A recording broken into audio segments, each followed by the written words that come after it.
We're going to start off by me asking what is your name, what's your current position in Senate, and how long you've been a part of Senate. So my name is Jon Schlosser. I am the Director of Alumni Relations for Student Senate. I'm also the Commissioner of Governmental Affairs. And I've been in Senate this is my fourth year. And I started when I was an intern my freshman year, my first semester freshman year. Can you tell me a little about that process, how you found out about the internship program, applying for it, and then basically just bring me through the experiences you had as an intern? Sure. I had about 3 or 4 friends who were in Senate previously. One of them being the commissioner at the time of Environmental Affairs. Her name was Logan Stark. She wanted me to apply for the internship program. That was already underway. It was past homecoming, so it was near October of my freshman year. I don't know. I just kind of showed up to one of the meetings, not thinking that I would stay involved. Everybody told me get involved as a freshman. I just kind of threw it into the wind and got involved in Senate. So I was put on Environmental Affairs. We didn't do a whole lot that year, but it was a learning experience that I was able to figure out what Student Senate is and figure out how to advocate for students, how to set up meetings with university administrators, how to get onto a ticket, how to do a lot. So I was I was pretty quiet my freshman year, just observing everything. Do you remember specifically any projects that the Environmental Affairs took a part in? Anything that you particularly were a part in terms of projects? I remember doing a movie night.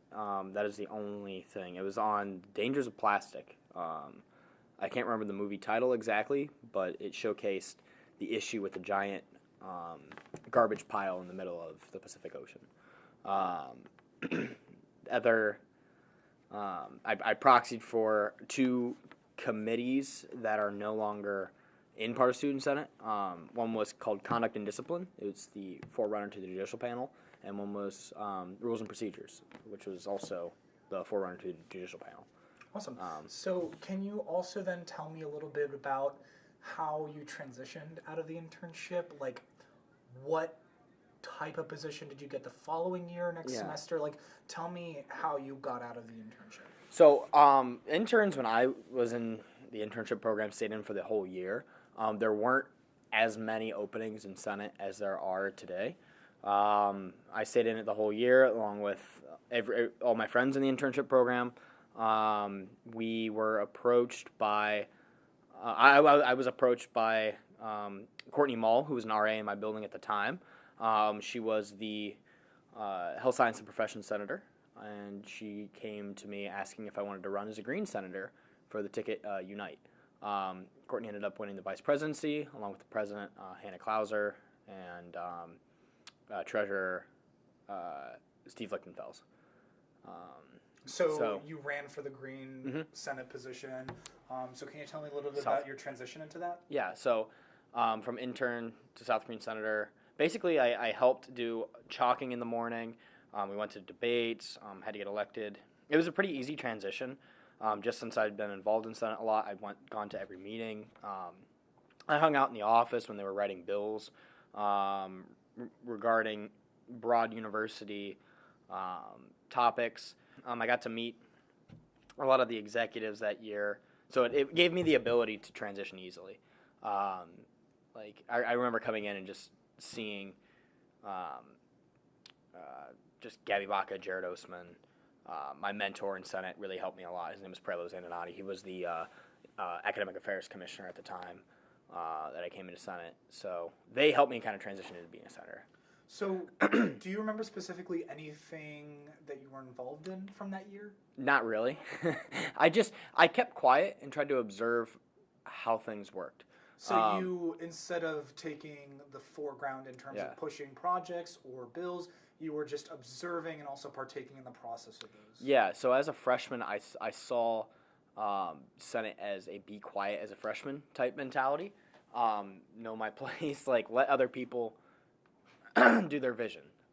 So I definitely think that it's sort of changed. Okay, so I was kind of frustrated because going into my freshman year, the commissioner didn't have any Senate experience. He was an RA, and the assumption was RAs know a lot about res housing, correct?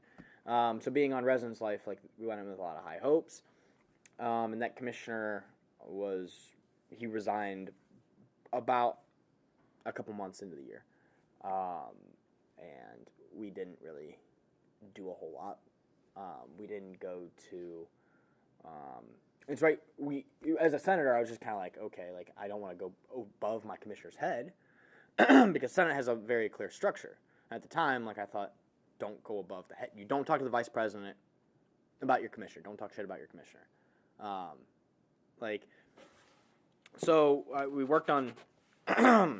We worked on.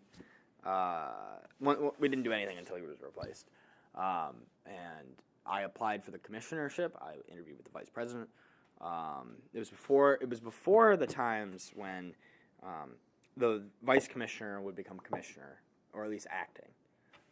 It was before that rule was in place. So I interviewed for it and became commissioner from senator to commissioner. We did a project called Puppies and Pastries to engage with people on West Green about some of their issues. Throughout the year, we went to Culinary Services Development Committee a lot. It engaged the West 82 renovation and Latitude 39 renovation. It was really interesting to see that whole process, hear student workers, hear their voices and how they wanted to affect policy. Not a whole lot of bills then. So what was the dynamic going into your sophomore year between the new administration and the previous administration? Like, what changes did you see during your sophomore year? What do you mean? What dynamic in between? Compare and contrast Senate in general? Compare and contrast Senate between the 2 years. I think it was more of it was a continuation. Gabby Baca's year she had connections all over the university. She was a former RA. She had connections in res housing. And I think that was a continuation because Hannah Clauser was very in tune with student organizations such as SAB. Hannah was an executive the year before. She was our treasurer my freshman year and became president my sophomore year.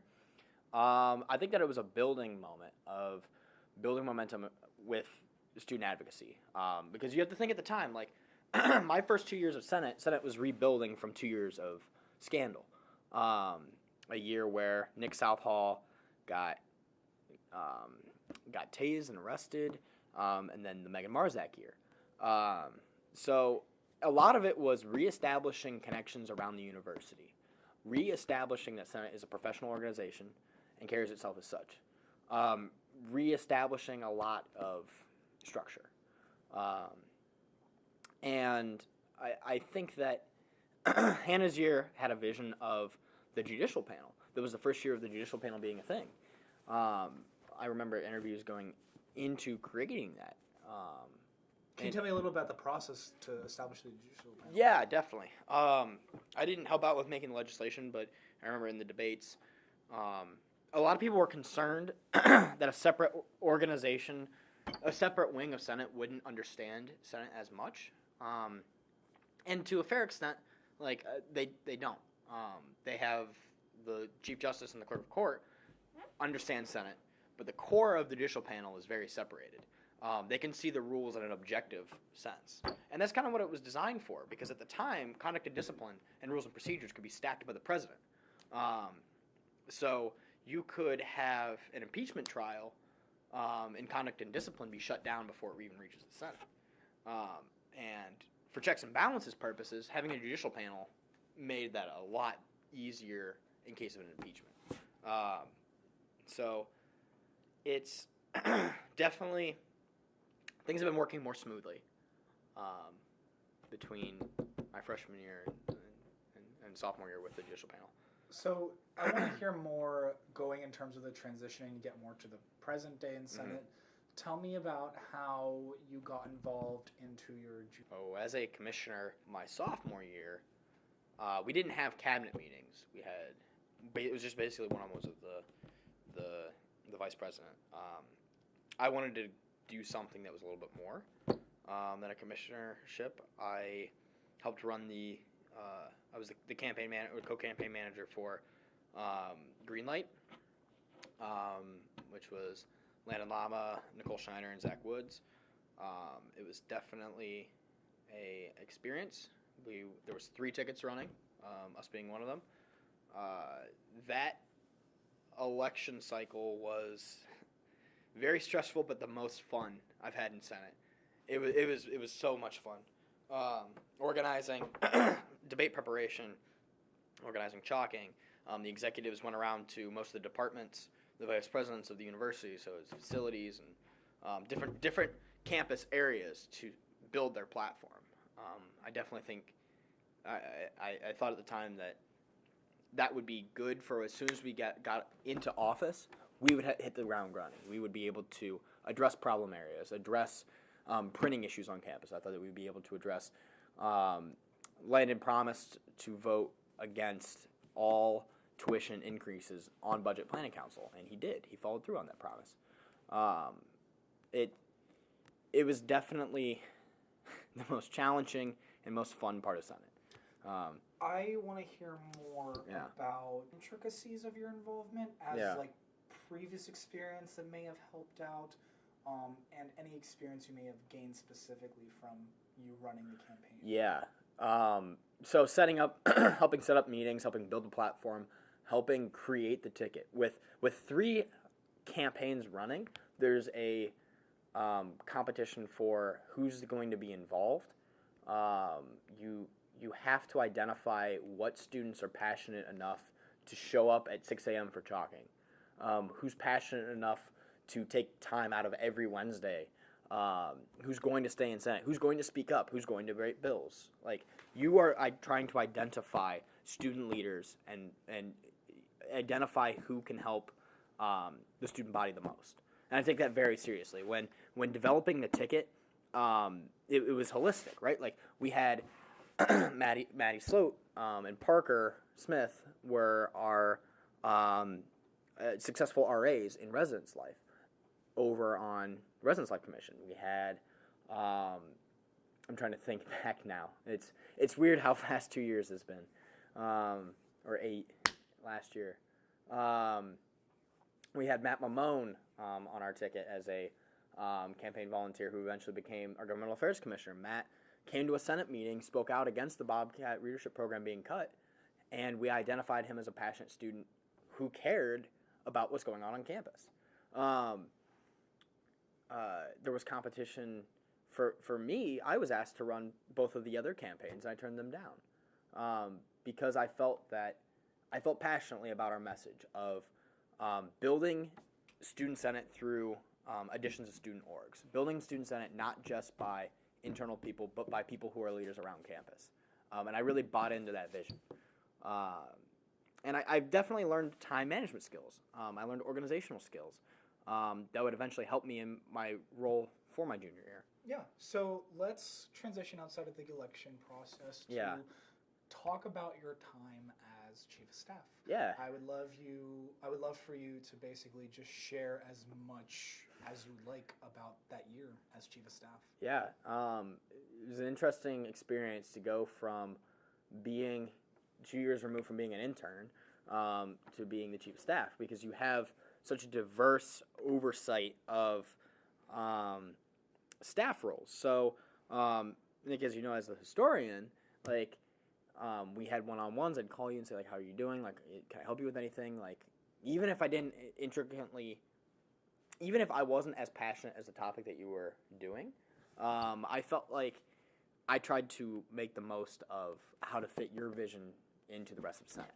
You oversee a large amount of different positions, such as historian, such as alumni relations, such as the intern program, university relations. You really get a sense of how big the university is in that role, because you're handling the day-to-day of Senate, which is a very stressful position.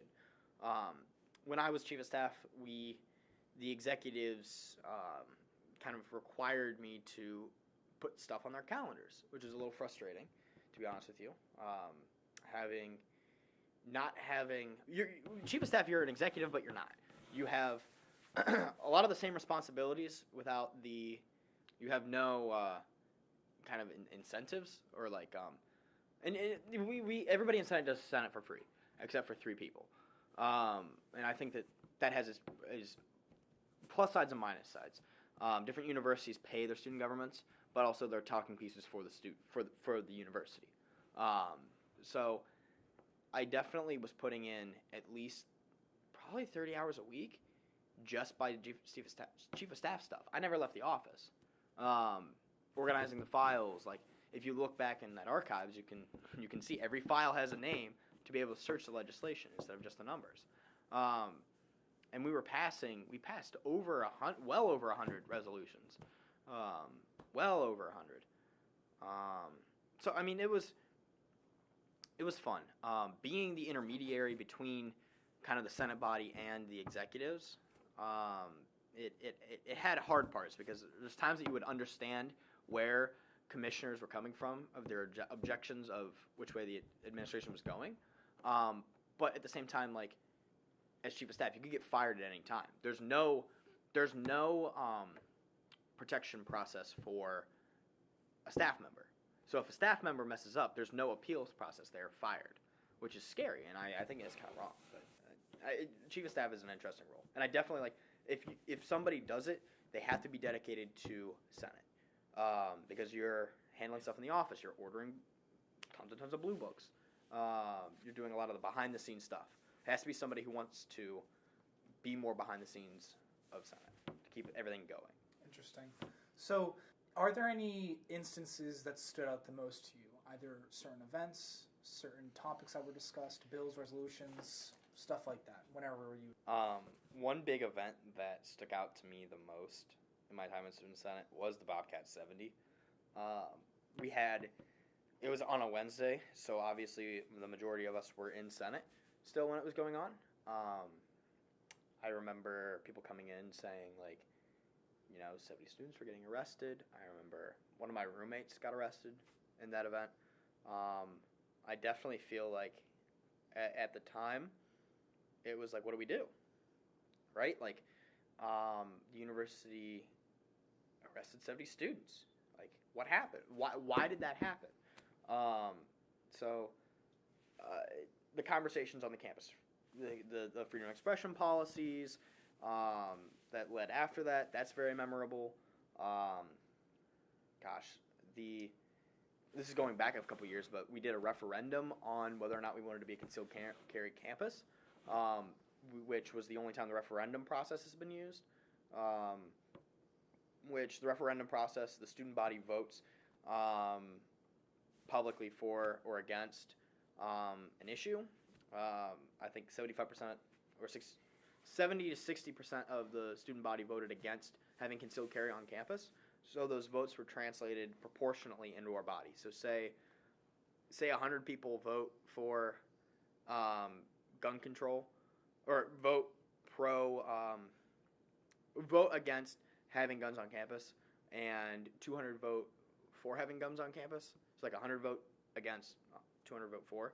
Those would be proportional to our body of numbers. So say like 10 for the amount of people, 10 votes for the amount of people who said no, and 20% for the amount of, or 20 votes for the amount of people who said yes. So those would go into, the Senate body could still override the student body's opinion if they felt like they weren't informed about the topic. That's just a safeguard in case somebody would do something, say a referendum to abolish Senate. So I definitely think that the referendum process should be used more. Referendums need tons of town halls. They need to inform the student body of them. It's a good way to poll the student body about a certain topic. And I definitely think that we will be should be having some in the spring. Should have at least one in the spring. The campus climate has changed a lot in my time. It doesn't feel as hostile. The student body, like Senate, seems to be having more and more meetings with administrators, and it's not seen as colluding with administrators. The language has changed to, we need to be inside the room to get stuff done, not just stand on the sideline, yell like our concerns and hope that anything happens, right? Like, and I think that in a university you need both, but this body has been moving more and more towards actually sitting down and seeing what we can achieve, whereas just throwing bills against the wall saying, we take a stance on this, we hope something happens. It's become more and more, let's set up a meeting, talk about this for a couple months, develop a plan, then write the bill, and then send it to the university administrator. So campus has changed a bit under me. So now, moving away from junior year, Yeah. tell me a little about your transition to your current position into senior year. It's kind of hard. Going from a pseudo-executive as chief of staff to a commissioner and to a staff member, it's difficult, right? Because you want to give guidance to the people who had the person who has your role that you had the year before, but not come off as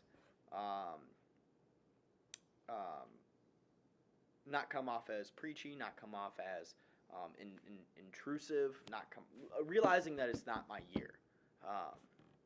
That took a lot. That took a lot to transition into my role as governmental affairs and as alumni director. Alumni relations is very similar to being chief of staff, that you need to be connected to the alumni base. Helping plan the DC networking trip last year will help me a lot in planning it this year.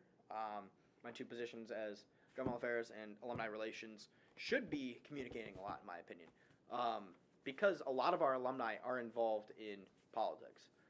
You have, I just met with her up in Columbus last week, Lauren Dekas. She was a Green senator. She was involved in College Dems. She's now Cory Booker's finance director. You have people like Giles Allen, who has worked for Governor DeWine since high school, who was the first governmental affairs commissioner on Student Senate. Definitely a great resource for anybody who's going to be listening to this. Giles is very helpful when I call him and ask him for questions on anything. He's very, very attentive. But Greg Moore, who was one of the Student Senate presidents in the 1980s, being able to connect with him over the years has been amazing. The university back in his day protested to get Martin Luther King Day, a holiday on campus, and canceled classes for it. Greg Moore also helped out with national voter registration. We have a lot of awards for the Senate becoming a vehicle for voter registration. So, my time as chief of staff kind of informed my two roles of governmental affairs and alumni relations, to be able to see a vision of where I wanted the positions to go and be able to follow through on them, to utilize the two connections of the positions. So, governmental affairs, it's a budget year up in the State House. So the state share of instruction is going to be talked about a lot here in the spring. So I hope to positively impact not just Ohio University, but students around the state of Ohio to increase that state share of instruction. And going into that role, realizing that, your vision not necessarily is impactful with students anymore. It's interesting, right? Being an intern and a senator and the chief of staff, you deal day to day with a lot of students' concerns on the campus community. And taking that to a different lens took a while. So to be able to, because I'm very focused on legislation in the State House, it heavily impacts students, but it's less of the direct concerns of those students. It's other people who don't know about Ohio University or are ignorant to the student body, making policies that will affect the student body, if that makes sense. So going into that vein of conversation, I guess we can kind of start to round off this interview by talking about what you've been doing as Governmental Affairs Commissioner, meetings, legislation, anything like that. We we helped the College Democrats and Mitzvote, the two organizations on this campus that were helping register voters, in their drive to register voters back in the early fall. I don't remember an exact number on the amount of registered voters in Athens County that are students. Total Athens County numbers were around 45,000, 46,000. About 26,000 showed up on Election Day. So I feel very proud. Student turnout in student precincts was up to around 26, 27 to 30%, which sounds low, but for a midterm year, that's relatively high. So I think that, my role as governmental affairs, it was a lot of switching gears for voter registration. And then we planned a debate in the State House. For full disclosure, I also helped out with a State House candidate separate from Senate, so I had to recuse myself when planning the State House debate of creating the questions, helping create the questions, just because I didn't want to have my bias show through. And that's difficult, right? Like, if you're passionate about someone, you shouldn't. It's hard to step back. But helping plan that debate between Jay Edwards and Taylor Sappington, it went very well. I went to the congressional debate that the university put on, and I don't think that it was necessarily as up to my standards with the questioning, because ours had direct questions from student members, student senate members, college Democrats, and college Republicans, and they had to be approved by all three organizations, whereas the university, for the congressional debate, they created the questions with their own closed door. Not to dog on the university, but I love Ohio University so much. What was your other projects? Yes. So, Director of Alumni Relations, Homecoming. The alumni have a list of events that they do throughout the year, such as Homecoming, another football game separate. They do an advocacy event in Columbus that we're in the middle of planning. The topic this year will be brain drain. That advocacy event is a great time.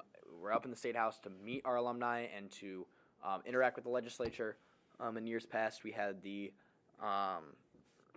had all sorts of people come and speak for that. Last year we had Andrew Brenner, the chair of the Education Committee in the State House.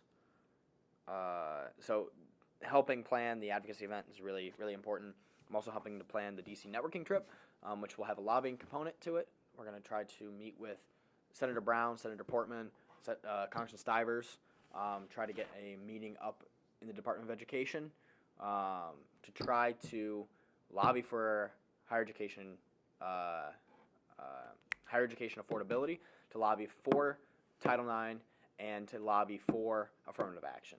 Those 3 points we should, as a student body, be taking stances for, in my opinion. And legislation will come throughout the year. It's still early for that. My time of the year, and for both my positions, is really going to vamp up come spring, mostly with State Chair of Instruction lobbying of governmental affairs and with alumni relations lobbying D.C. And we'll have the executives involved in those conversations. Do you have any questions? Yeah. So I guess the last question could be, tell me about some of the things you're excited for next semester, just to round up the interview. This is pretty much the last question, so take as much time as you'd like. I'm so excited for next semester. We have a lot of great things going for us for Student Senate. The safety app is progressing that the executives are doing. I'm excited to see what way their vision will go throughout the rest of the year. Like I said earlier, as I was chief of staff the year before, this isn't my year to direct stuff, which way the Senate is going. It's been wonderful, in my opinion. This year there's more of an emphasis on student organizations with the town halls. There's an emphasis on advocating for students, not just on Ohio University's campus, but nationally and in the state of Ohio.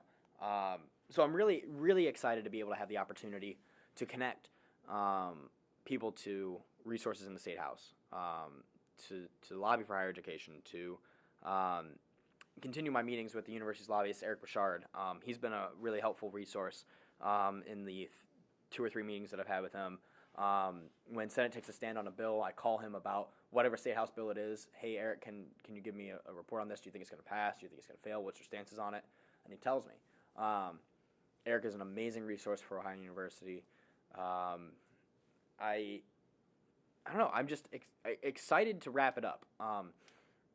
I've helped out on a lot of just various projects throughout my time here. I've seen a lot of change, whether it's helping out with student trustee voting rights. I didn't even get to talk about that earlier. There's only one public institution in Ohio that has student trustee voting rights. That's Ohio State. They snuck it in on a budget bill to get their university to have voting rights. for students on the Board of Trustees. Every other public institution does not have voting rights. That is something I feel very passionately about. In order to have further student representation of the vision of Ohio University, we need those students on that board. Last year I served on the Student Trustee Selection Committee. I'm excited to serve on it again. Hopefully we have good candidates. We'll send a list of probably 5 names to the governor's office. The governor chooses the next student trustee, and I hope that they are a vocal advocate for students. I'm excited to wrap up my time in Senate. It's been, as a quiet freshman, I've become somebody who is engaged with multiple areas of the university. I have made 90% of my friends through Student Senate, whether they're still in Senate or not. It's just a connection of people that care about the university and care, even if commenting on the university in ways that the university can improve on policies and procedures, it still comes from a place of caring, right? Like, it comes from a place of wanting to see a brighter future. So I'm excited. I'm excited to leave. It's gonna be different. This has been my professional organization that I've learned and grown and made connections for the real world, and it's gonna be scary, but let's do it.